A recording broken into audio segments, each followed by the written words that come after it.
ركزوا رفاتك في الرمال لواء يستنهض الوادي صباح مساء. يا ويحهم نصبوا منارا من دم توحي إلى جيل الغد البغضاء. ما ضر لو جعلوا العلاقة في غد بين الشعوب مودة وإخاء. جرح يصيح على المدى وضحية تتلمس الحرية الحمراء. يا أيها السيف المجرد بالفلا يكسو السيوف على الزمان مضاء. تلك الصحاري غمد لكل مهند أبلى فأحسن في العدو بلاء. وقبور موتى من شباب أمية وكهولهم لم يبرحوا أحياء. لو لاذ بالجوزاء منهم معقل دخلوا على أبراجها الجوزاء. فتحوا الشمال سهوله وجباله وتوغلوا فاستعمروا الخضراء. وبنوا حضارتهم فطاول ركنها دار السلام وجلق الشماء.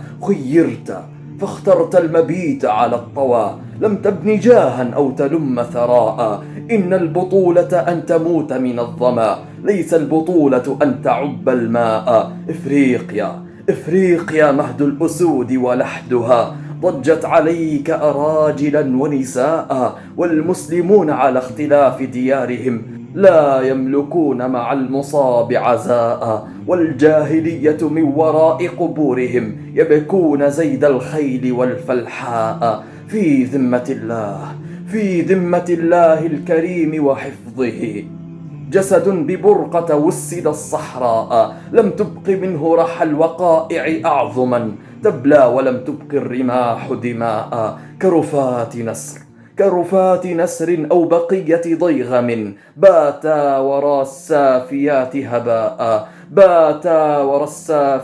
هباء. بطل البداوة لم يكن يغزو على تنك ولم يك يركب الأجواء. لكن أخو خيل حمى صهواتها وأدار من أعرافها الهيجاء. لبى قضاء الأرض أمس بمهجة لم تخش إلا للسماء قضاء. وافاه مرفوع الجبين كأنه سقراط جر إلى القضاة رداء. شيخ تمالك سنه لم ينفجر كالطفل من خوف العقاب بكاء. وأخو أمور عاش في سرائها فتغيرت فتوقع الضراء. الأسد تزأر في الحديد ولن ترى في السجن ضرغاما بكى استخذاء.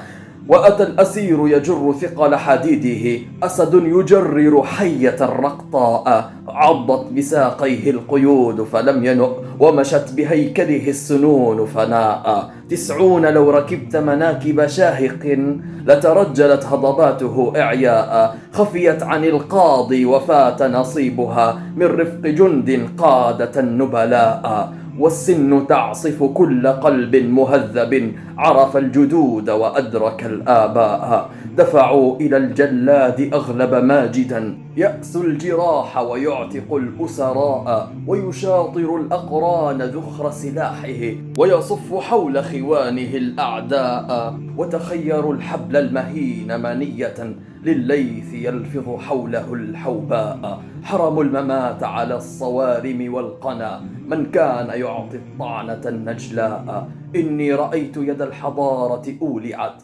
بالحق هدما تارة وبناء. شرعت حقوق الناس في أوطانهم إلا أبات الضيم والضعفاء. يا أيها الشعب القريب أسامع فأصوغ في عمر الشهيد رثاء. أم ألجمت فاك الخطوب وحرمت أذنيك حين تخاطب الإصغاء. ذهب الزعيم وأنت باق خالد فانقد رجالك واختر الزعماء.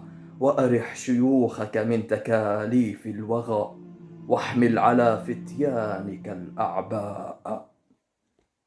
نحن لن نستسلم، ننتصر أو نموت.